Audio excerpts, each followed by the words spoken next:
नमस्कार, स्वागत है आपका के न्यूज में। मैं हूं आपके साथ शैलेंद्र चौहान। आप देख रहे हैं हमारा खास प्रोग्राम सख्त आदेश, भर्ती करना ही होगा।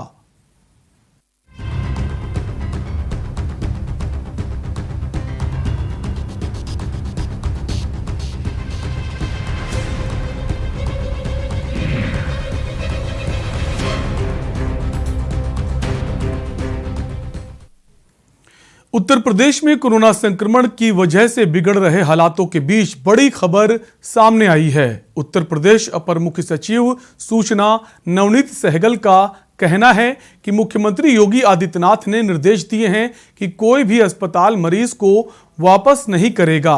अगर सरकारी अस्पताल में बेड नहीं है तो निजी अस्पताल में मरीज को भेजा जाएगा और पूरा खर्च राज्य सरकार वहन करेगी। कोरोना संक्रमण के बढ़ते मामले और लगातार हो रही मौतों को देखते हुए मुख्यमंत्री योगी आदित्यनाथ ने बड़ा फैसला लिया है। अब कोरोना संक्रमित मरीजों की मौत पर अंतिम संस्कार के लिए कोई शुल्क नहीं लिया जाएगा। अंतिम संस्कार की प्रक्रिया मृतक की धार्मिक मान्यताओं के अनुरूप कराई जाएगी। मुख्यमंत्री ने इसके लिए जिला प्रशासन को सभी आवश्यक व्यवस्थाएं सुनिश्चित कराने और आदेश को तत्काल प्रभाव से अमल में लाने के लिए निर्देश दिए हैं। टीम 11 संग हुई समीक्षा बैठक में मुख्यमंत्री ने इसके लिए आदेश दिए हैं। गौरतलब है कि प्रदेश के कई जिलों से शमशान घाटों पर लंबी लाइनें और अव्यवस्थाओं की तस्वीरें सामने आ रही थी। सीएम योगी ने एक और सख्त आदेश दिया है कि जिला प्रशासन को अब होम आइसोलेशन में रह रहे कोविड संक्रमित मरीजों को समय से मेडिकल किट हर हाल में उपलब्ध कराई जाए। मेडिकल किट में न्यूनतम 7 दिन की समस्त निर्धारित दवाएं होनी चाहिए और उनमें निरंतर व नियमित संवाद स्थापित किया जाए। कोविड संक्रमित मरीजों और उनके परिजनों के साथ संवेदनशील व्यवहार किया जाए। आपको बता दें कि कानपुर, लखनऊ जैसे बड़े बड़े शहरों में कोरोना मरीजों को अस्पताल में भर्ती नहीं किए जाने, अंतिम संस्कार में अवैध वसूली होने के सैकड़ों मामले सामने आ चुके हैं। मीडिया में खबरें सुर्खियां बनी रही, जिसके बाद योगी सरकार ने ऐसी मनमानियों पर रोक लगाने के लिए अब कमर कस ली है, जिसके बाद सख्त आदेश सभी जिलों के अधिकारियों को दे दिए गए हैं। आपको बता दें कि उत्तर प्रदेश में बढ़ते कोरोना संक्रमण की वजह से हालात भयावह होते जा रहे हैं। आज हम इसी पर चर्चा करेंगे। हमारे साथ कुछ मेहमान हैं।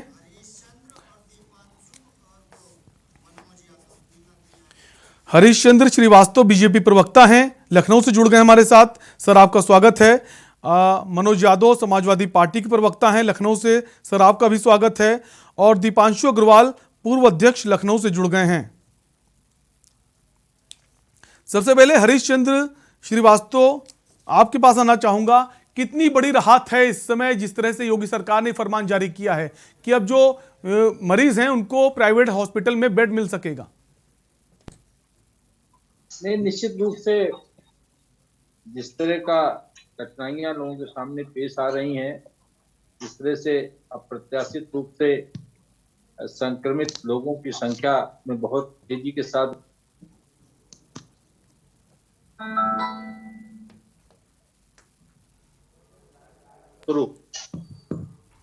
व्यवस्थाएं हैं वो कम पड़ती जा रही हैं और इसी को मद्देनजर जो माननीय मुख्यमंत्री जी ने आदेश किया है कि कोई भी मरीज अस्पताल से वापस नहीं जाएगा। अगर जिस अस्पताल में गया है वहां अगर बेड नहीं है तो उसको प्राइवेट अस्पताल में भर्ती कराया जाएगा। सरकार की प्रतिबद्धता है हर व्यक्ति की जिंदगी की सुरक्षा, हर व्यक्ति को चिकित्सा मुहैया कराना और हर व्यक्ति सुरक्षित हो, इसको लेकर के माननीय मुख्यमंत्री जी की चिंता है। लगातार उसके लिए वो काम कर रहे हैं। ये बात अवश्य है कि जिस तरह से ये सेकंड वेव में अप्रत्याशित रूप से मरीजों की संख्या बढ़ी है, उससे कुछ कठिनाइयां लोगों के सामने पेश आई हैं और वो तकलीफदेह हैं, वो चिंता देने वाली हैं। माननीय मुख्यमंत्री जी और उनकी पूरी टीम अहरनिश इस प्रयास में लगी हुई है कि हम कितनी जल्दी इस पे काबू पा सकें। और उसमें आपके चैनल के माध्यम से ये मैं सभी से निवेदन करता हूं कि सभी का सहयोग, सभी कोविड अनुशासन का पालन करें, ये अपेक्षित है। और लोग नकारात्मक बातों के बजाय अगर सकारात्मक बातें करेंगे, जो जिस तरह से इधर मैं 2-3 दिन से देख रहा हूँ कि रिकवरी रेट जितने लखनऊ में पेशेंट आ रहे हैं उससे भी ज्यादा लोग रिकवर हो रहे हैं। तो हम अगर सकारात्मक चीजों को देंगे तो लोगों का मनोबल भी बढ़ेगा और लोग में हिम्मत बढ़ेगी जो लोग इस पीड़ा से गुजर रहे हैं। बिल्कुल। हम मनोज यादव आपके पास आएंगे, जानना चाहेंगे जिस तरह से योगी सरकार ने आदेश तो दे दिया है, लेकिन प्राइवेट हॉस्पिटल में क्या अब सच में बेड मिल पाएंगे जरूरतमंदों को? कितनी बड़ी चुनौती के रूप में देख रहे हैं इस फरमान को? देखिए, कभी 98 अस्पताल की बात होती है, कभी 58 अस्पताल की बात होती है, फिर समय रहते ये कहा जाता है कि उत्तर प्रदेश में ऑक्सीजन और सारे इंजेक्शंस पूरी तरीके से उपलब्ध हैं, कोई कालाबाजारी नहीं है। इन सारी बातों से सिर्फ एक ही बात सामने निकल के आती है कि जमीनी हकीकत क्या है और नेताओं, मंत्रियों और अधिकारियों के बयानात क्या हैं। अगर दोनों में अंतर ना होता तो निश्चित तौर पे जो मीडिया ने दिखाया है, जो हम सब ने अपनी आंखों से देखा है कि एक एक दिन में ऑक्सीजन की कमी से उत्तर प्रदेश में कई दर्जन लोगों की जिंदगियों से हाथ धोना पड़ा है। क्या ये बात मैं गलत कह रहा हूं? अगर मैं गलत कह रहा हूं तो बीजेपी के प्रवक्ता, आप एंकर है, as a reporter, as a anchor, आप जिम्मेदार चैनल होने के नाते देखते हुए तो ये फरमान जारी किए गए हैं, आदेश जारी किए गए हैं। चुनौती तो ये है ना कि प्राइवेट हॉस्पिटल में अब क्या लोगों को बेड मिल पाएगा? कितनी बड़ी चुनौती है इस वक्त? देखिए, ये महत्वपूर्ण नहीं है कि प्राइवेट हॉस्पिटल जैसे ही सरकार ने आदेश कर दिया है और वो सब सारे बेड दे देंगे, ऐसा कुछ नहीं है। सरकार जब तक उन हॉस्पिटल्स को टेक ओवर नहीं करेगी, सरकार जब तक एक नियम के साथ उन पे पूरी तरीके से कंट्रोल, तब तक कुछ भी नहीं हो सकता। एक महत्वपूर्ण बात मैं आपके चैनल के माध्यम से बताना चाहता हूँ, ये वही सरकार है। नोएडा में 17 लाख से रुपए ऊपर से ज्यादा का प्लांट ऑक्सीजन का 6 साल पहले तैयार बन के खड़ा है। एक एनओसी के कारण उससे गैस सप्लाई नहीं हुई। कौन रोक रखा है? हमने रोका है क्या? या किसी विपक्षी नेता ने या विपक्षी सरकार ने या कोई हाईकोर्ट चला गया? आप ही ने एनओसी नहीं दी, आप ही ने नहीं चालू किया। गोंडा की बात कर लीजिए, गोंडा में वेंटिलेटर चलाने वाले का एम्प्लॉयमेंट, जो एम्प्लॉय है उनकी भर्ती तक नहीं किया। वहां कोई किसी को पता ही नहीं कि कैसे वेंटिलेटर चलाया जाता है। तो सरकार सो रही थी। लेकिन मैं फिर भी इन सारी हमारे श्रीवास्तव जी के कहने के हिसाब से मैं नकारात्मक बात निश्चित नहीं करूंगा, और ना हमें पसंद है ना हमारी पार्टी को पसंद है। हम सरकार से सिर्फ इतनी मांग करते हैं कि सरकार ऑक्सीजन की कमी ना हो। कोरोना से लोग कम मर रहे हैं, आपको बहुत जिम्मेदारी से मैं कह रहा हूं, ऑक्सीजन की कमी से लोग ज्यादा मर रहे हैं। ये कौन सा नियम है, ये कौन सी व्यवस्था है कि कोरोना की जगह ऑक्सीजन की कमी से लोग मर रहे हैं और सरकार हाथ पे हाथ धरे बैठी है। मैं तो अरविंद केजरीवाल का धन्यवाद दूंगा कि वो लगातार सेंट्रल गवर्नमेंट पे दबाव बनाने की राजनीति कर रहे हैं। ये बेहतर चीज है, इसमें कोई बुराई नहीं है। कम से कम हम अपने हक का, जो हमारा अधिकार है, वो सरकार से कह तो सक रहे हैं। उत्तर प्रदेश को लेके जिस तरह के तमाम सारी चीजें प्राप्त हुई हैं, उससे मुझे लगता है कि अभी पूरी व्यवस्था हो गई है। मैं उम्मीद करूंगा कि सरकार जल्द से जल्द जो व्यवस्थाएं हैं उनको पूरा करेगी। हम आपको कोसेंगे बिल्कुल नहीं, लेकिन मरने वालों की संख्या कम से कम होनी चाहिए। ये जिम्मेदारी है सरकार की। एक भी अगर मौत होती है तो उसकी जिम्मेदारी सरकार की होती है। आपको पता होगा, अगर कहीं एक एक्सीडेंट हो जाता है तब भी सरकार उसको मुआवजा देती है। तो इतने लोग मर रहे हैं, सरकार क्या कर रही है? किसी को मुआवजा नहीं चाहिए, इलाज दे दो बस। सबको इलाज दे दो हरिचंद जी, सबको ऑक्सीजन दे दो, सबको वैक्सीन दे दो, सबको आप जो भी दवाएं जरूरत है, जो इंजेक्शन जरूरत है दे दो। मैं आपको बताऊं, मेरे जानने वाले जितने लोग हैं, कालाबाजारी हो रही। सैनिटाइजर का डिब्बा 250 रुपए का मिलता है, 200 रुपए का मिलता है। आज किसी भी मेडिकल स्टोर पे चले जाओ, 600 रुपए का मिल रहा है। ड्रग इंस्पेक्टर क्या कर रहे हैं? कौन सी ड्यूटी ड्रग इंस्पेक्टर निभा रहे हैं? ये आखिर सरकार ही तो सवाल का जवाब देगी। ये बात क्यों नहीं श्रीवास्तव जी समझते हैं? सवाल पूछना नकारात्मकता का प्रतीक नहीं है। सवाल पूछना संवैधानिक दृष्टिकोण से आपकी सरकार को बेहतर काम करने के लिए प्रेरित करने जैसा है। जी हरीश जी, आपके पास आऊंगा कि सरकार ने आदेश तो दे दिए हैं कि किसी भी व्यक्ति को, किसी मरीज को आप वापस नहीं कर सकते, लेकिन हॉस्पिटल प्रबंधन की भी अपनी एक लिमिट्स हैं। अगर उसके पास बेड ऑक्सीजन नहीं है, उसे पता है हम उसको ठीक नहीं कर सकते, तो वो करे तो क्या करे?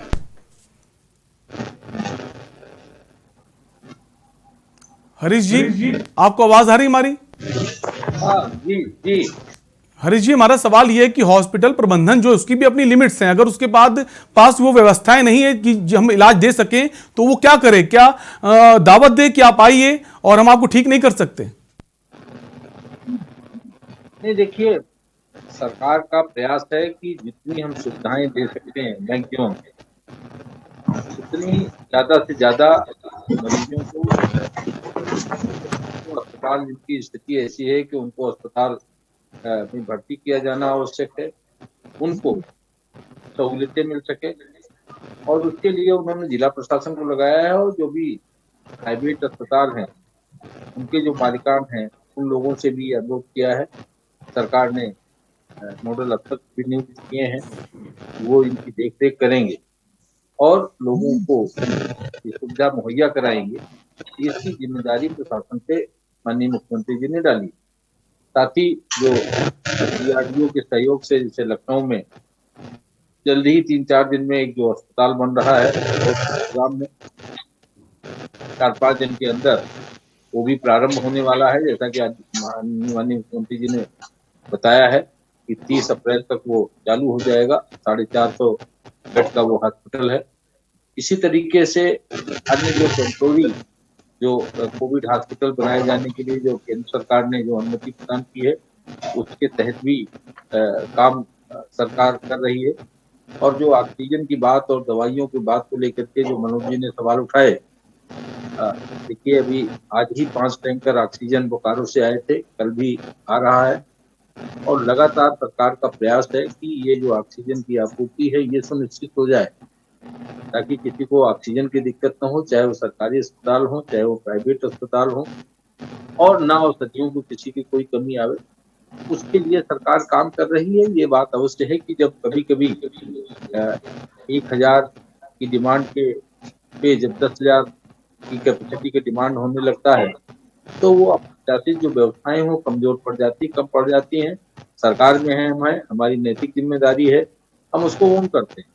लेकिन कोई भी सरकार होती तो ये दिक्कतें किसी के सामने पेश आती। मैंने इसलिए बात कही कि कभी कभी नकारात्मक चीजों को इस तरह से फैलाया जाता है कि जिससे बड़ा भ्रम का माहौल बनता है।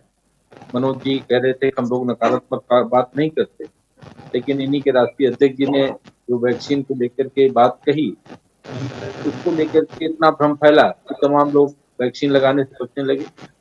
आज आखिर सभी ये मैं कर रहे हैं कि वैक्सीन लगाना नितांत आवश्यक है, लेकिन जो जिम्मेदार लोग इस तरह का भ्रम डालते हैं समाज में, तो उसका एक बड़ा गलत प्रभाव पड़ता है। कांग्रेस के प्रमुख नेताओं ने, समाजवादी पार्टी के कुछ प्रमुख नेताओं ने जिस तरह का भ्रम फैलाया, उसका एक समाज पर बहुत गलत असर गया। भ्रम फैला, तमाम लोग वैक्सीन नहीं लगवाए। तो ये चीजें, जबकि अखिलेश जी खुद भी संक्रमित हुए। आजम खान साहब ने मना कर दिया कि हम वैक्सीन नहीं लगाएंगे, और लेकिन समाजवादी पार्टी की तरफ से कभी कुछ नहीं कहा। ये केवल व्यक्ति की बात नहीं है, एक व्यक्ति संक्रमित होता है तो पूरे परिवार को संक्रमित करता है, समाज को संक्रमित करता है।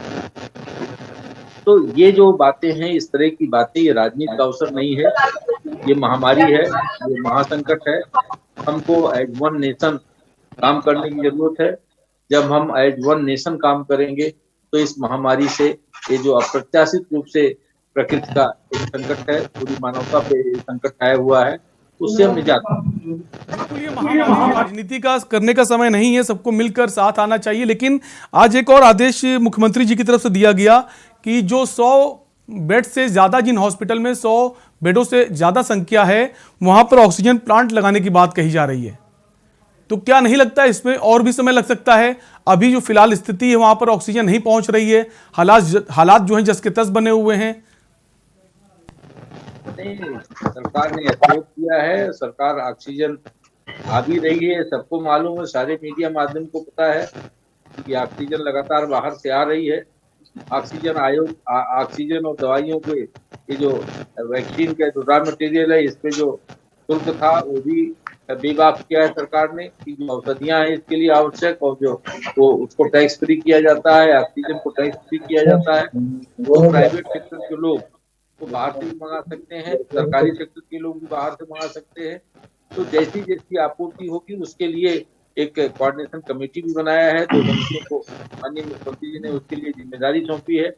वो लगातार इस पे काम कर रहे हैं और कई जगह ऑक्सीजन प्लांट भी लग रहे हैं, तो जल्दी ही इसकी आपूर्ति शुरू करें।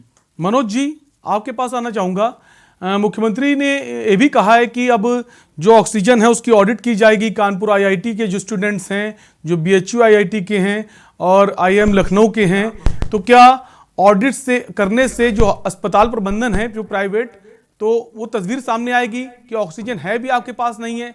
कई सारे अस्पताल ऐसे हैं प्राइवेट, ऑक्सीजन होती भी है फिर भी वो ये कह रहे हैं कि नहीं है, और जो जरूरतमंद है उनको ऑक्सीजन नहीं मिलती और जो लोग ज्यादा पैसा दे रहे हैं उनको ऑक्सीजन मिल रही है। क्या इससे लगाम लगेगी? मनोज जी, मनोज जी, क्या आपको हमारी आवाज आ रही है? कोई गुंजाइश नहीं बचती है। जी बिल्कुल, मैं सुन पा रहा हूँ जी। आपको मेरी आवाज मिल रही है? जी जी बिल्कुल, अपनी बात कहिए।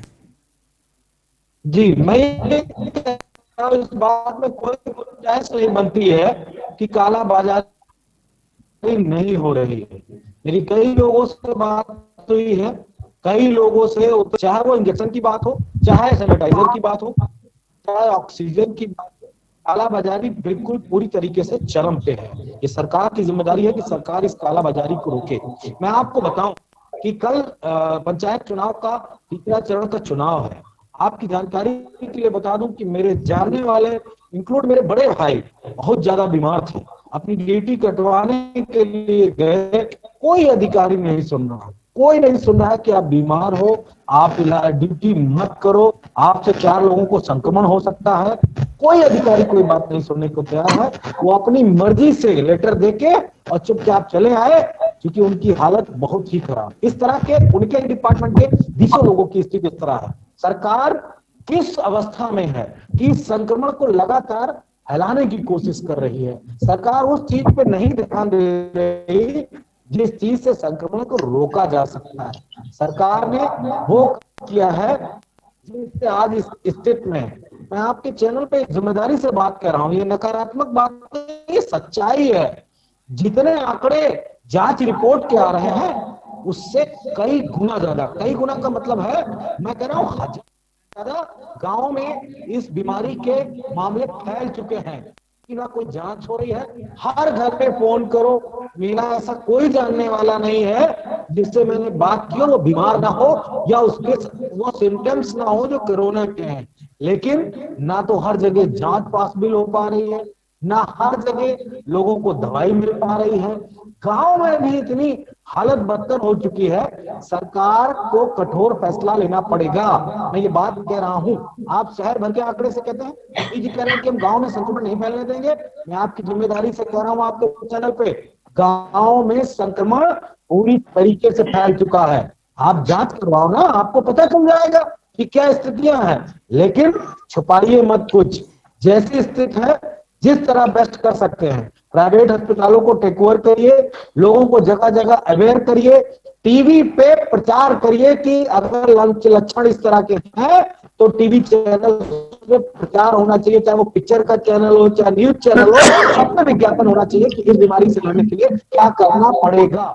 और अगर सरकार ये काम करने में असफल होती है तो निश्चित तौर पे आने वाला जो मई है वो और भयावह होगा, क्योंकि सरकार की तरफ से सिर्फ और सिर्फ ढिलवाई है, इलाज के नाम पे खाना पूर्ति है।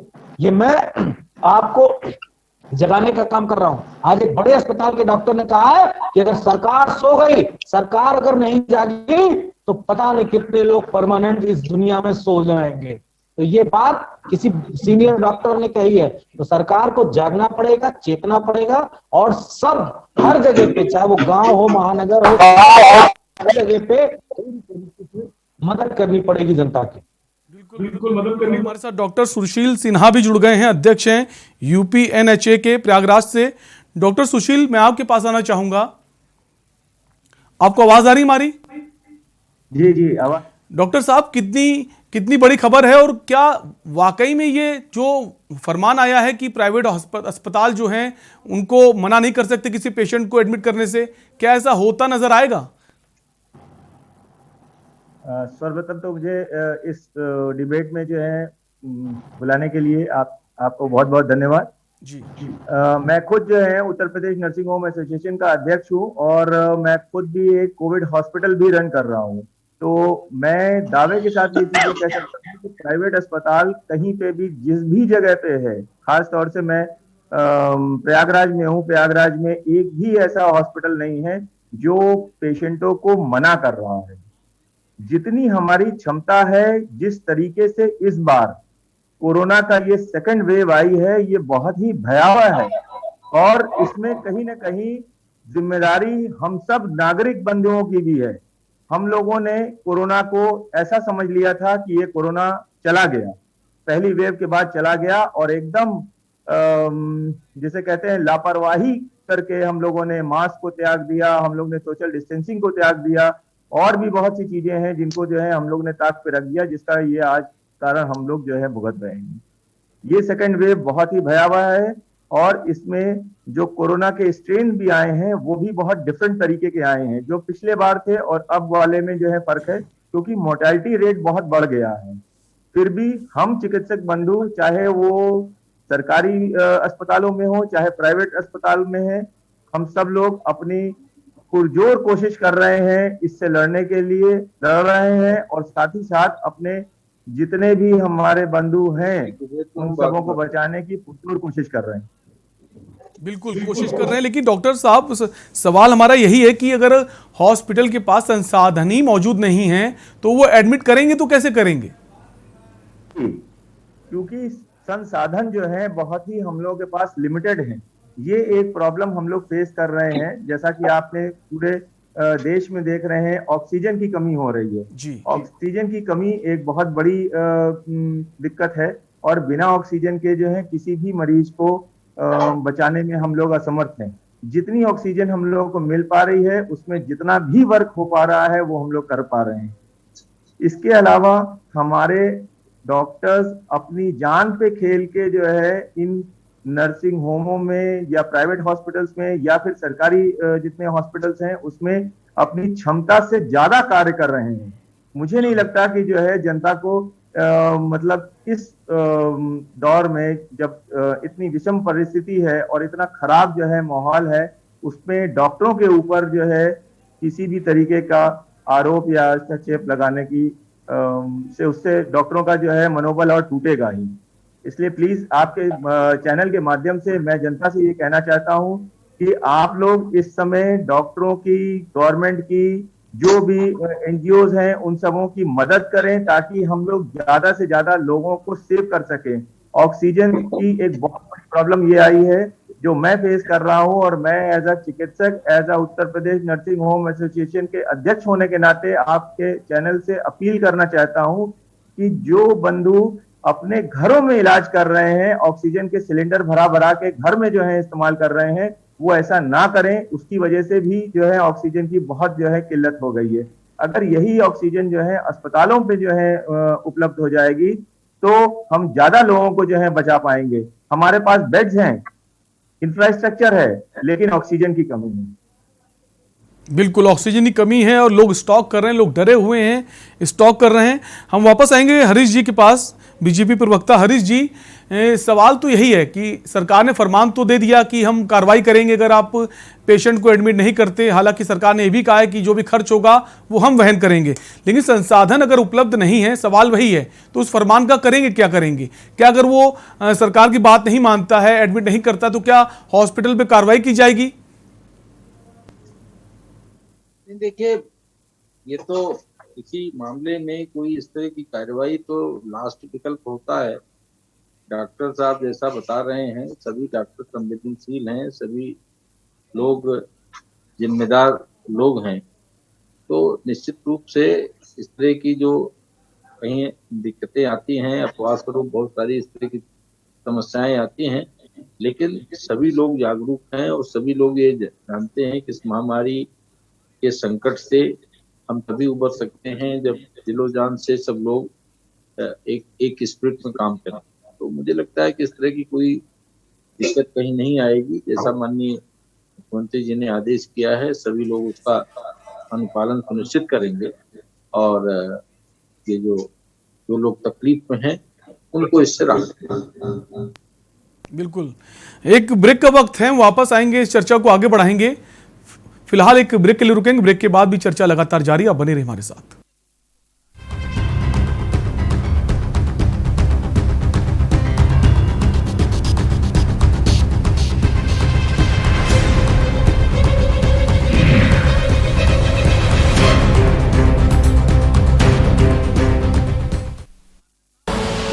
आप देख रहे हैं के न्यूज, खबरों का सारथी।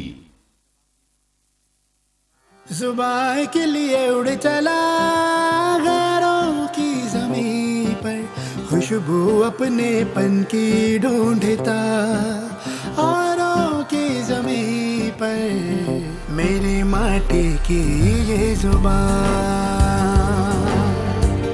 मेरी माटी की ये जुबान है मुझसे दूर मीलों दूर, पर ये दिल है कि चख रहा है उन्हीं अल्फाजों का नूर नूर और नूर। दूर कितना भी जा, इस जुबान से दूर ना जा पाओगे। विमल, बोलो जुबान केसरी।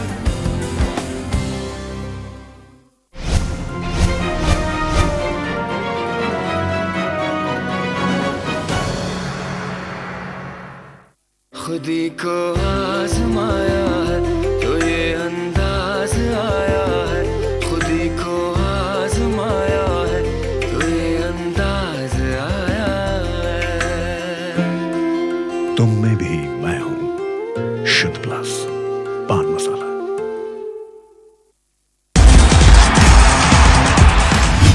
खेल खेल में खेल का ख्याल, हार जीत से जुड़ा हर सवाल,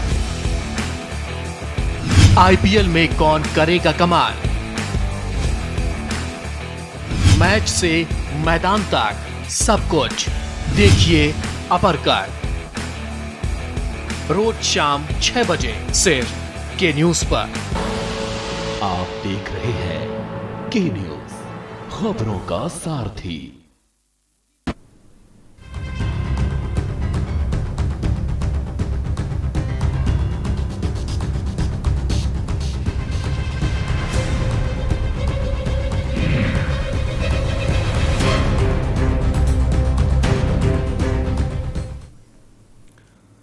ब्रेक के बाद आपका स्वागत है। तो आज उत्तर प्रदेश के मुख्यमंत्री ने कई सारे आदेश दिए। उन्होंने कहा कि अब जो प्राइवेट हॉस्पिटल हैं उनको एडमिट करना होगा पेशेंट को, अगर सरकारी हॉस्पिटल में उसको बेड नहीं मिलता है। साथ ही साथ जो डेड बॉडीज थी उनके अंतिम संस्कार नहीं हो पा रहे थे उसको भी करना होगा और फ्री होंगे वो।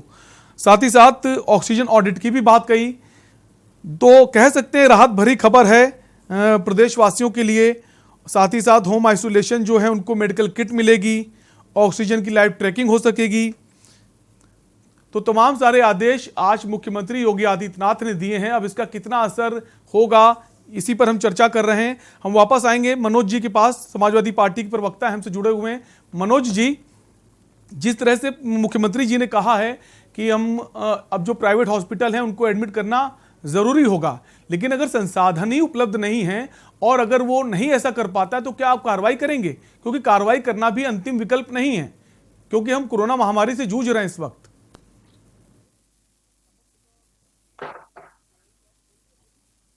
देखिए, ये वक्त कार्रवाई करने का नहीं है, ये वक्त है लोगों से सहयोग लेने का। मैं बड़ी जिम्मेदारी से इस बात को पुनः दोहरा रहा हूं और मेरे ख्याल से जो दर्शक सुन रहे हैं आपके और जो जिम्मेदार लोग सुन रहे हैं सरकार में बैठे, 9,000 मैट्रिक टन ऑक्सीजन गैस जनवरी में इस देश से बेची गई दूसरे देशों को। मैं हाथ जोड़ के आदरणीय प्रधानमंत्री जी से अनुरोध कर रहा हूं, 50 आप ही के न्यूज चैनल पे चल रही कि 50 मैट्रिक टन आयात की बात चल रही है। मैं अनुरोध करता हूं कि विश्व में बहुत सारी देशों में बहुत सारी ऑक्सीजन बनती है, आप 9,000 मैट्रिक टन जो ऑक्सीजन है वो पुनः खरीद लीजिए, जिससे हम अपने देश के लोगों की जान माल की रक्षा कर सके। क्योंकि जब मैं अपना फेसबुक खोलता हूं या आपका चैनल में देख रहा हूं तो अभी ये खबर चल रही है कि माननीय उप मुख्यमंत्री दिनेश शर्मा जी के निजी सचिव जी का देहांत हो, किसी एक एसडीओ का अमरोहा में देहांत हो गया। ये बातें देखने के बाद किसी के मन में अच्छा नहीं महसूस होता है। मैं ये बात श्रीवास्तव जी से कह दे रहा हूं, इंसान बेचैन होता है, इंसान के अंदर डर आता है। आप पॉजिटिविटी की बात बार बार कर रहे हो। पॉजिटिविटी, हर व्यक्ति पॉजिटिव रहना चाहता है, लेकिन जब अपने सराउंडिंग चारों तरफ वो वातावरण देखता है तो उसके जहन में एक बात आती है कि क्या सिस्टम पूरी तरीके से फेल हो चुका है। अभी डॉक्टर साहब बैठे थे, उन्होंने कहा कि डॉक्टरों को कुछ ना कहा जाए। डॉक्टर साहब, हिंदुस्तान की धरती पे अगर ऊपर वाले के बाद दूसरा अगर भगवान किसी को कोई मानता है तो डॉक्टर्स को ही मानता है। डॉक्टर पे कोई सवाल नहीं है, सरकार से सवाल है। क्या जो बिंदु या जो कमियां आज सरकार की तरफ से हैं उन पे सवाल उठाना नकारात्मकता है? अगर है नकारात्मकता तो मेरे ख्याल से ऐसी नकारात्मकता बेहतर है, क्योंकि बहुत सारे स्टेट ने प्रधानमंत्री जी से लड़के अपनी ऑक्सीजन का कोटा बढ़ा लिया, मरने वालों की संख्या कम हो जाएगी। आज सुबह गोल्डन हॉस्पिटल के डॉक्टर रो रहे थे, आज तक के चैनल पे मैंने देखा कि उन्होंने कहा कि मैं पेशे से डॉक्टर हूं, इतना सीनियर डॉक्टर, मेरे सामने 25 लोगों ने अपनी सांस उखड़ गई, उनकी जान निकल गई सिर्फ इसलिए कि ऑक्सीजन टाइम से नहीं पहुंच पाई। तो क्या किसी को दर्द नहीं होता है क्या?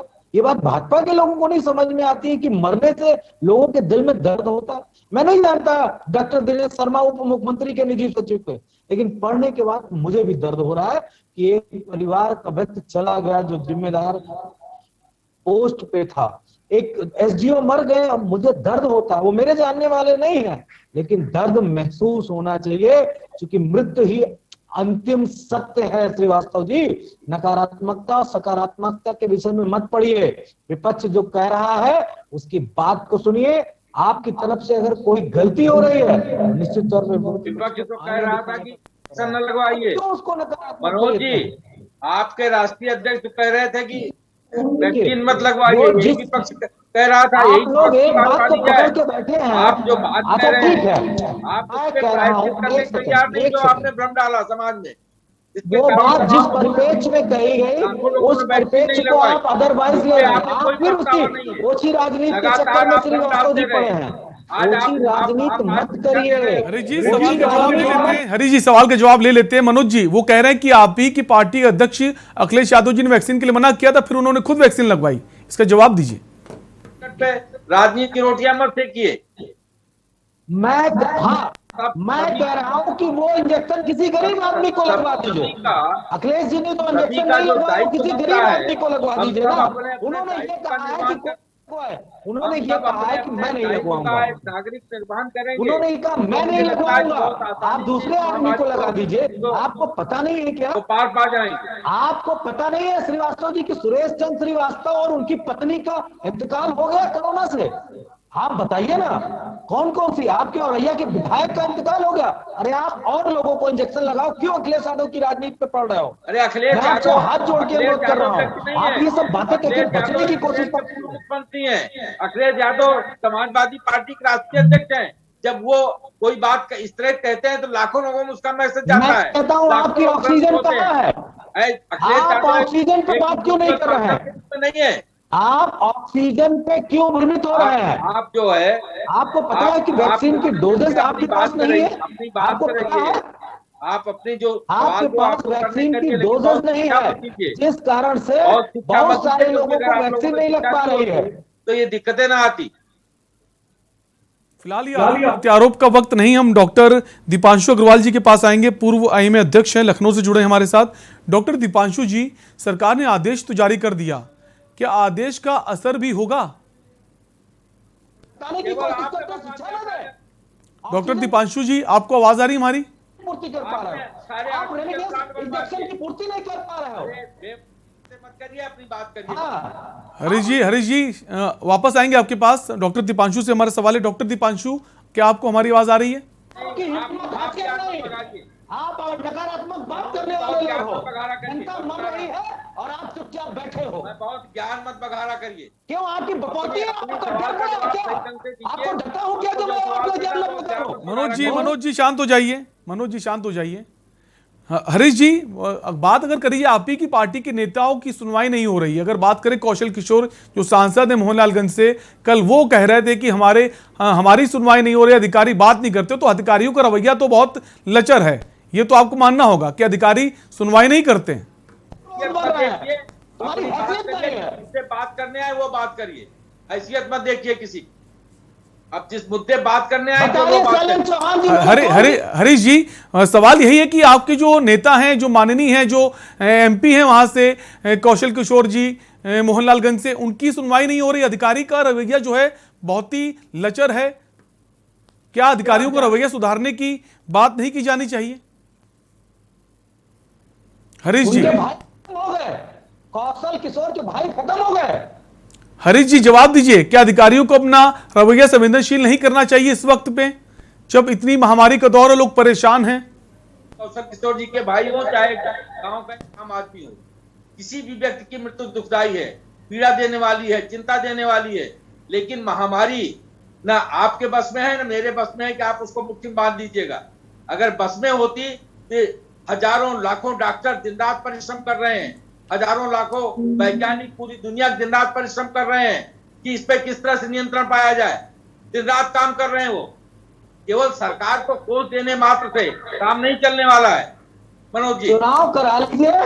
हरीश जी, सरकार को कोसा नहीं जा रहा है। हम सरकार के इस कदम की सराहना करते हैं जो आज मुख्यमंत्री जी ने कहा है कि हम जितने भी हॉस्पिटल हैं वहां सभी पेशेंट को एडमिट किया जाएगा, चाहे कोई भी पेशेंट हो, जरूरत ना उसको एडमिट किया जाएगा। सवाल तो ये ना, अधिकारी, मुख्यमंत्री जी तो आदेश दे देते हैं, लेकिन अधिकारी हैं जो वहां मौजूद हैं वो सुनवाई नहीं करते। तो चुनौती तो यही है, यही सवाल है हमारा कि अधिकारियों को नर्म रवैया नहीं अपनाना चाहिए। आप ही लोग कह रहे थे चुनाव सरकार नहीं कराना चाहती, जानबूझ के चुनाव टाल रही है, उसके लिए भी आप ही की प्रकटता थी। हरीश जी, हमारा आपसे सवाल है, अधिकारियों को अपना रवैया नरम नहीं रखना चाहिए? क्या सरकार अधिकारियों पर अंकुश नहीं लगाएगी कि इस वक्त में जो लोग परेशान हैं, जिनको जरूरतमंद हैं, उनके प्रति अपनी संवेदनशीलता दिखाए? ये संवैधानिक व्यवस्था है। संवैधानिक व्यवस्था चुनाव आयोग कराता है। वो संवैधानिक व्यवस्था, चुनाव आयोग क्यों इंग्लैंड से रन होता है ना मनोज जी, आपको तो अमेरिका की एजेंसी गवर्न करती है ना। संवैधानिक हमने पढ़ा है, हमने खूब पढ़ा है। संवैधानिक ढांचा और सरकार की ताकत, दोनों चीजों का एहसास हमको बेहतर है। हम बहुत बार सरकार में रहे हैं। क्या सरकार की जिम्मेदारी नहीं बनती है कि संवैधानिक संस्थाओं के साथ परामर्श करके जल्दी से चुनाव कराने का प्रयास किया जाता? पश्चिम बंगाल में क्या स्थिति हो रही पता है आपको? क्या संक्रमण कितनी तेजी से फैल रहा है? आप 8 चरण में चुनाव, तमिलनाडु जो उतनी ही जनसंख्या रखता है वहां 2 चरण में चुनाव, पश्चिम बंगाल में 8 चरण में चुनाव। आपकी देखो, पश्चिम बंगाल में आप चुनाव जीतने के प्रयास में थे, जीत सकते थे, इसलिए 8 चरण में चुनाव करा रहे हो। आप जो है चुनाव न कराते, आपको सीटें नहीं मिलनी तो 2 चरण में करा दिया। भाजपा तानाशाही कर रही है, भाजपा चुनाव नहीं होने देना चाहती। पता है, हमें बताइए ऑक्सीजन कहां से आ रही है, बताइए। यही आप ऑक्सीजन पे आइए, ऑक्सीजन पे आइए, चलिए पीछे चलिए, मास्क पे आइए, सैनिटाइजेशन पे आइए, वेंटिलेटर पे आइए, अस्पताल पे आइए। चुनाव पे हमें बहस नहीं करनी है। मनोज जी शांत हो जाइए, हम वापस आएंगे आपके पास। हमारे साथ डॉक्टर सुशील सिन्हा भी जुड़े हुए हैं। डॉक्टर सुशील, जिस तरह से सरकार ने यह भी कहा है कि जो 100+ बेड वाले हॉस्पिटल हैं वहां पर ऑक्सीजन प्लांट लगवाया जाएगा, कितना समय लगेगा इस कार्य में? पंचायत चुनाव कह रहे थे कि सरकार चुनाव ही नहीं कराना चाह रही है। सरकार डॉक्टर सुशील, क्या आपको हमारी आवाज आ रही है? ये कह रहे थे। हरीश जी, वापस आपके पास आऊंगा। इस वक्त ये वक्त आरोप प्रत्यारोप का नहीं है। डॉक्टर सुशील जी, क्या आपको हमारी आवाज आ रही है? डॉक्टर सुशील, क्या आप हमें सुन पा रहे हैं? डॉक्टर सुशील तक हमारी आवाज नहीं पहुंच रही। वापस में डॉक्टर दीपांशु अग्रवाल के पास आएंगे। डॉक्टर दीपांशु जी, क्या आप हमें सुन पा रहे हैं? जी।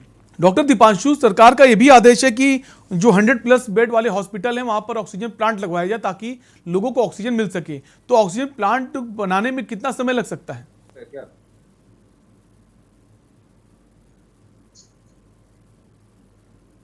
अच्छा, हम तो वेट डॉक्टर आपकी जी मैं नहीं सुन पा रहा हूं, क्या डॉक्टर दीपांशु जी, सरकार का यह भी आदेश आया है कि जब जो हॉस्पिटल 100 बेड प्लस वाले हैं, जिनकी संख्या 100 बेड से ज्यादा है, वहां पर ऑक्सीजन प्लांट लगाया जाएगा ताकि लोगों को ऑक्सीजन मिल सके। ट्रांसपोर्टेशन में समस्या आ रही है, तो क्या वहां पे ये प्लांट का काम कितने दिनों में हो जाएगा? देखिए, जिस तरह के हालात हैं, में जल्द से जल्द हर चीज होनी चाहिए विद इन अ वीक, क्योंकि अभी पीक आया नहीं है। आज ही की रिपोर्ट है कि आईआईटी वालों ने कहा है कि 21 मई तक पीक आएगा, जिसमें हो सकता है कि लाखों में रोज, लाखों, जैसे भी 3 लाख 4 लाख मरीज आ रहे हैं, तो और ज्यादा मरीज आएंगे। तो इस समय हमें कोई भी, जैसे मनोज जी ने कहा, मुझे उनकी बात बहुत अच्छी लगी कि आप टीवी पे एडवर्टाइजमेंट की जगह आप ये दिखाइए कि किस तरह ट्रीटमेंट होना चाहिए। माइल्ड या एसिम्टोमेटिक केसेस हैं, आप टीवी पे सुबह शाम हर ब्रेक में एडवर्टाइजमेंट चलाइए, हर चैनल चलाए कि अगर माइल्ड केस है या एसिम्टोमेटिक केस है तो क्या करना चाहिए, अगर ऑक्सीजन की जरूरत कब होनी चाहिए, आपको अस्पताल कब जाना चाहिए, ये सारी चीजें टीवी पे बताई जाए। एक जैसे डॉक्टर के अग्रवाल हैं, वो अपने वीडियोस यूट्यूब वगैरह पे डालते रहते हैं, वैसे ही या तो उनसे बात कर लें या किसी भी से बात कर लें, डॉक्टर सुशील से बात कर लें, आप एक वीडियो रिकॉर्ड कराइए और उसको सबके लिए चलाते रहिए रिपीट पे, ताकि लोगों को समझ में आए कि हमें कब रेमडेसिविर इंजेक्शन लगवाना है, हमें कब फेविफ्लू लेनी है, या हमें कब कौन सी दवा लेनी है, हर आदमी को पता रहे। इस समय ये एक आपदा है, आपदा में हम अगर राजनीति करने बैठेंगे तो सिर्फ और सिर्फ एक दूसरे पे कीचड़ उछालेंगे, उससे आम जनता का कोई फायदा नहीं होगा। इसमें सबसे पहले देखिए, सरकार अपनी तरफ से पूरी कोशिश कर रही है, सरकार अपनी तरफ से पूरी कोशिश कर रही है, ये हम सब जानते हैं, और उसके हाथ में जितना है उतना कर रही है, लेकिन केसेस ही इतने ज्यादा आ रहे हैं कि वो भी क्या करे भाई, प्रोडक्शन ही इतना नहीं है कि जितना हम सप्लाई कर पाए। तो इसीलिए ये दिक्कतें आ रही है कि कहीं ऑक्सीजन की कमी हो रही है, कहीं दवा की कमी हो रही है, कहीं सामान की कालाबाजारी हो रही है। ये हमें सोचना पड़ेगा कि हम कालाबाजारी करके किस चीज से पैसा कमा रहे हैं। कोरोना से पैसा कमा रहे हैं, हमें ऊपर वाले से डरना चाहिए या हमें उन्हें शुक्रिया करना चाहिए कि हम अगर स्वस्थ हैं तो हमें इस चीज को एक अपॉर्चुनिटी नहीं बनानी है पैसा कमाने की। अगर कोई चीज 10 रुपए की मिल रही है तो यार 10 ही रुपए में दे दो ना, पूरी जिंदगी पड़ी है पैसा कमाने के लिए। अगर उसको आप 1000 रुपए में बेचेंगे, आज तो आप 990 रुपए कमा लेंगे, लेकिन वो जाएंगे कहाँ? आप अपने साथ ऊपर लेके तो जाओगे नहीं, वो रह ही जाएंगे। तो इस चीज को हमें, हर आदमी को ये बात समझनी पड़ेगी, हमें ये अपने मन में डालना पड़ेगा, ये एक आपदा है, ये इस देश की, इस संसार की एक आपदा है जिसे हमें सब मिल के लड़ना है। और आपने, एक प्रवक्ता ने ये भी कहा, डॉक्टर सुशील ने कहा कि लोग ऑक्सीजन घर पे ले जा रहे हैं, ये सही बात है। कई कई हमारे मित्र हैं, कई लोग हैं जो फोन करते हैं, कहते हैं यार एक ऑक्सीजन सिलेंडर दिला दो, रेमडेसिविर इंजेक्शन कहीं से दिलवा दो जो हम घर पे रख लें, कहीं जरूरत पड़ जाए माता पिता के लिए। तो मैं उनसे यही कहता हूँ, अभी आप पहले सेवा भाव से आगे बढ़ो, लोगों की सेवा करो, उनसे कहो कि वो घर ही में रहें, बाहर ना निकलें, मास्क पहने, सैनिटाइज करें, उनको कोरोना होगा ही नहीं। बट आप लोगों की सेवा करिए, जहां जरूरत है वहां पे ऑक्सीजन पहुंचाइए। आप भर के रख तो लोगे, करोगे क्या उसका? तो इस चीज को हमें समझना पड़ेगा। जहां तक रहे ऑक्सीजन प्लांट की बात, हमें इस चीज को और जल्दी से, तेजी से प्रोक्योर करना पड़ेगा। हमें और इन्वेंशंस करने पड़ेंगे कि छोटा कहीं से ऑक्सीजन कंसंट्रेटर टाइप का बन जाए, या छोटे छोटे प्लांट्स लग जाए जगह जगह पे, हर 50 किलोमीटर पे या हर 20 किलोमीटर पे, जहां से ऑक्सीजन सप्लाई एक चेन बनी रहे। अब जैसे दिल्ली है, ठीक है, अब दिल्ली में गैस ऑक्सीजन आ रही है उड़ीसा से, अरे ये कहाँ का लॉजिक है? आप यूपी से, अगर यूपी में थोड़ी ज्यादा हो रही है तो वहां से भेज दो, अगर आपको हरियाणा में हो रही है तो वहां से भेज दो। बिल्कुल, आप 50-50 घंटे दूर से ला रहे हो। दिल्ली, बंबई एक ऐसे शहर हैं जहाँ, जो छोटी जगहें हैं लेकिन वहाँ लोग, कामगार आदमी इतना ज्यादा है, इतनी डेंसली पॉपुलेटेड जगह है जो हम समझ भी नहीं सकते। वहां पे एक एक घर में, या हो सकता है एक किलोमीटर रेडियस में करोड़ों लोग रह रहे हैं, तो उनको सप्लाई बहुत ज्यादा चाहिए, हमें बगल से दे देना चाहिए उनको। तो हमें अब जैसे अभी योगी जी ने आज कहा कि आईआईएम लखनऊ का आईआईटी कानपुर मॉनिटरिंग करेगा। अच्छा है, करना चाहिए, यंग यूथ को लाना चाहिए, मॉनिटरिंग करें, बट सप्लाई चेन को भी वो मैनेज करें। उनके पास ब्रेन्स हैं, वो सप्लाई चेन को मैनेज कर सकते हैं। हमें कोविड कमांड सेंटर में और लोग बैठाने चाहिए। आप वॉलंटियर तो मांगिए, आप अखबार में इश्तिहार निकालिए कि कोविड कमांड सेंटर में हमें 100 लोगों की जरूरत है, 100 हेल्पलाइन नंबर आप अखबार में छापिए, देखिए कैसे नहीं बेड मिलेंगे, कैसे नहीं फोन उठेंगे, सब उठेंगे। अब वहां पे हैं 4 लोग लाख। लेकिन डॉक्टर दीपांशु, अगर बात तो यही ना कि ऑक्सीजन ऑडिट की नौबत क्यों आई? ऑक्सीजन ऑडिट की नौबत इसलिए आई ना कि जो हॉस्पिटल्स हैं वो ऑक्सीजन होते हुए भी लोगों को ऑक्सीजन नहीं मिल पा रही थी, जिनको देना उनको नहीं दे रहे थे, जिनको नहीं देना उन तक पहुंच रही थी। तो क्या ऑक्सीजन ऑडिट से ये समस्या खत्म होगी? ऐसे अस्पताल 100 में 4 होंगे, लेकिन 96 अस्पताल ऐसा नहीं कर रहे हैं। 96 अस्पतालों में ऑक्सीजन की कमी है, वहां पे पेशेंट लोड इतना ज्यादा है। अब किसी को 15 लीटर पर मिनट ऑक्सीजन चल रही है, किसी को 3 लीटर चल रही है, तो उनके पास खपत ज्यादा है। आपने जब पहले रूल्स एंड रेगुलेशंस निकाले, आपको 100 बेड से ज्यादा वाले अस्पतालों में एसटीपी की जगह आपको ऑक्सीजन प्लांट लगवा देने चाहिए थे। हमने पहले कभी नहीं सोचा, लेकिन अगर अब ऐसी आपदा आई है तो आगे हम ध्यान रखें कि भाई जो चीज जरूरी नहीं है पहले उसको ना लगवा के हम जो चीजें जरूरी हैं, जो लाइफ सेविंग चीजें हैं, उन्हें लगवाएं। आप अस्पताल का रजिस्ट्रेशन कई जगह कई चरणों में होता है ना, हर साल होता है, बस डॉक्यूमेंट्स पहुंच जाते हैं, लेकिन सीएमओ साहब कुछ नहीं कर पाते क्योंकि उनके पास इतनी मैन पावर ही नहीं है कि वो जाके चेक करें। लेकिन आप इसकी जगह एसटीपी या पोल्यूशन कंट्रोल की जगह पहले आप ऑक्सीजन सप्लाई चेन देखते कि भाई ऑक्सीजन अच्छी है कि नहीं, वहाँ पे ऑक्सीजन का छोटा प्लांट है कि नहीं है, या फिर वहाँ पे फायर का, कई अस्पतालों में आग लग जा रही है, फायर का ठीक से है कि नहीं है। आप ये सब जो इम्पोर्टेंट चीजें पहले ये देखिए। बिल्कुल अभी इस समय जी। एक सवाल मैं डॉक्टर सुशील जी आपसे लेना चाहूंगा। कल ही इंडियन मेडिकल एसोसिएशन ने एक बात कही कि जो रेमडेसिविर इंजेक्शंस हैं उसका प्रिस्क्रिप्शन डॉक्टर मत लिखें, वो हर एक पेशेंट के लिए नहीं है, जिनको ज़्यादा ज़रूरत है, सबकी बॉडी अलग अलग है। लेकिन जिस तरह से प्रिस्क्रिप्शन लगातार दिए जा रहे हैं रेमडेसिविर की, जिसकी वजह से कालाबाजारी हो रही है और सबके दिमाग में एक चीज़ आ गई कि रेमडेसिविर से ही बचा जा सकता है, बाकी किसी चीज़ से बचा नहीं जा सकता। इसको लेकर डॉक्टर सुशील क्या कहेंगे?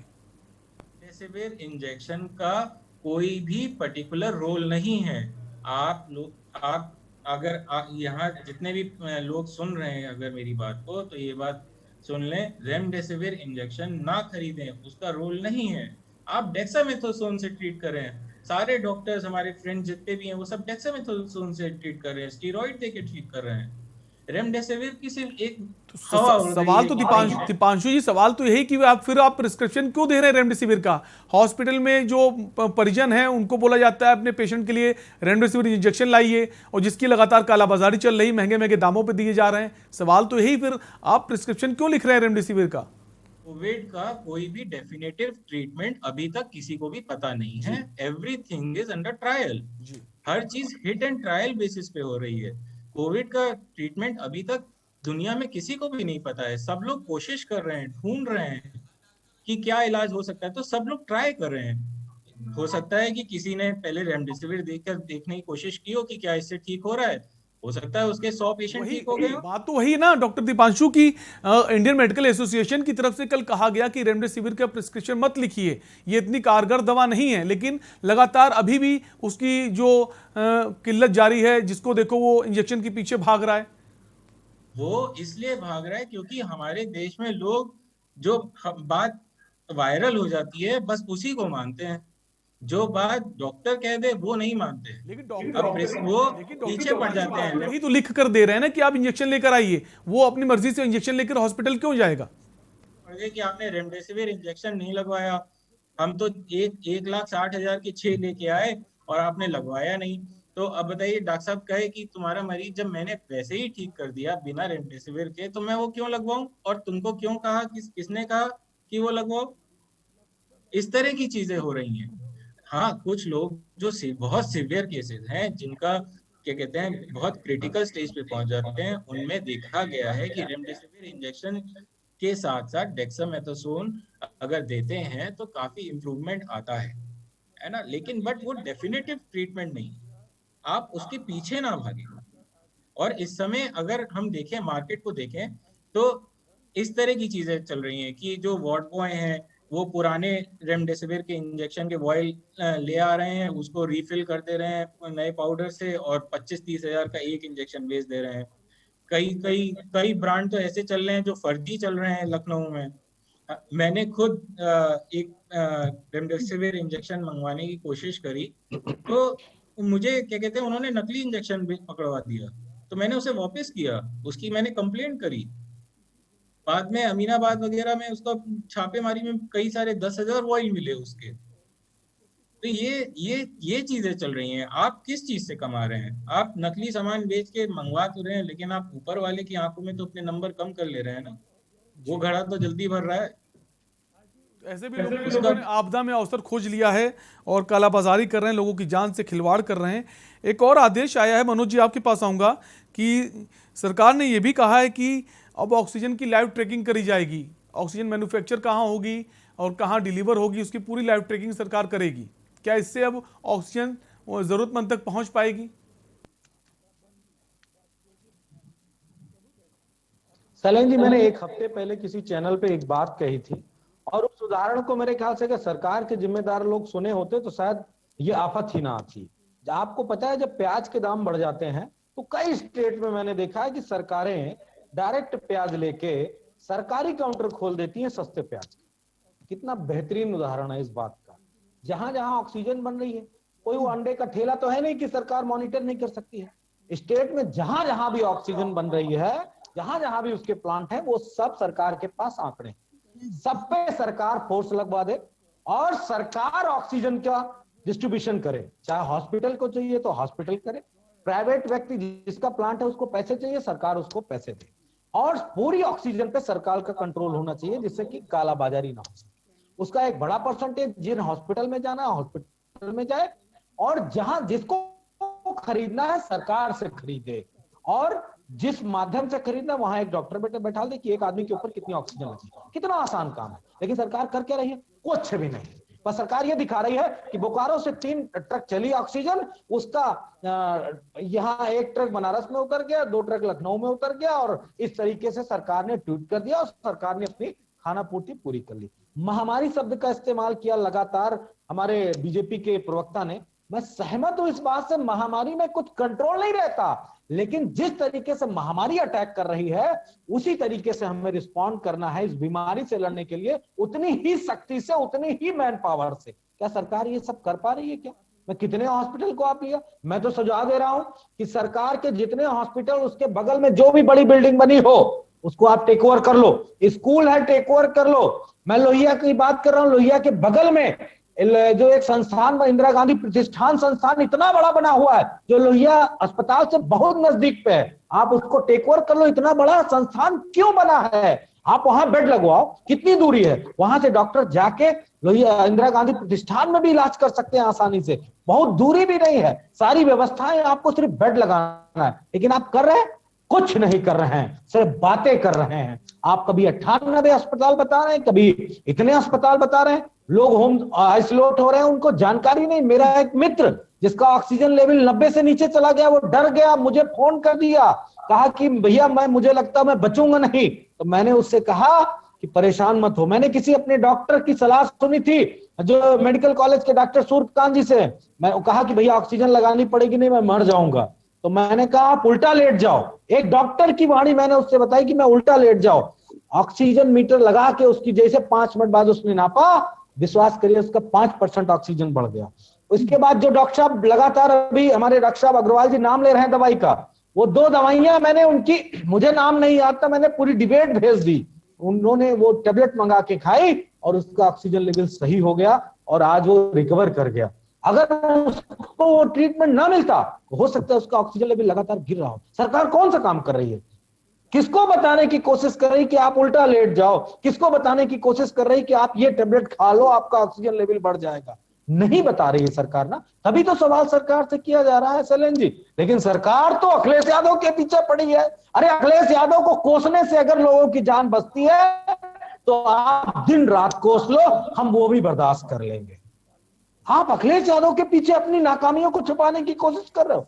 अरे आपको इतना बड़ा मैंडेट मिला है, आप जो सप्लाई कर सकते हो वो सप्लाई करिए। जो मैंने कहा ना, हाथ जोड़ के कह रहा हूं मोदी जी से, 9,000 मैट्रिक टन गैस वापस मंगा लीजिए, जिस देश से भी मंगवा सकते हैं। हाथ जोड़ के मैं निवेदन कर रहा हूं, भाजपा सरकार जिंदाबाद का नारा सुनूंगा कि मोदी जी ने 9,000 मैट्रिक टन गैस आयात कर ली अपने देश के नागरिकों के लिए। लेकिन कहां सुनने को मिल रहा है? किससे मैं सुनूं कि कहां से हमारे देश में गैस आ रही है? जितनी जरूरत है उतनी गैस नहीं है। जो बनती थी इस देश में वो चली गई बाहर, बेच दी गई दूसरे। उम्मीद करते हैं जो आप सुझाव दे रहे हैं इस पर सरकार अमल करेगी। समय का अभाव है। हरीश जी आपका भी बहुत बहुत शुक्रिया हमसे जुड़ने के लिए। मनोज जी आपका भी शुक्रिया, और डॉक्टर दीपांशु अग्रवाल आपका भी बहुत बहुत शुक्रिया। तो लगातार हालात नाजुक हैं, और इस हालात नाजुक होते हुए जो मुख्यमंत्री योगी आदित्यनाथ ने जो आदेश जारी किए हैं, उम्मीद करते हैं इसमें अमल हो ताकि लोगों को बेहतर इलाज मिल सके, लोग सुरक्षित हो सकें। फिलहाल अभी के लिए इतना ही। आप देखते रहिए के न्यूज़ इंडिया। नमस्कार।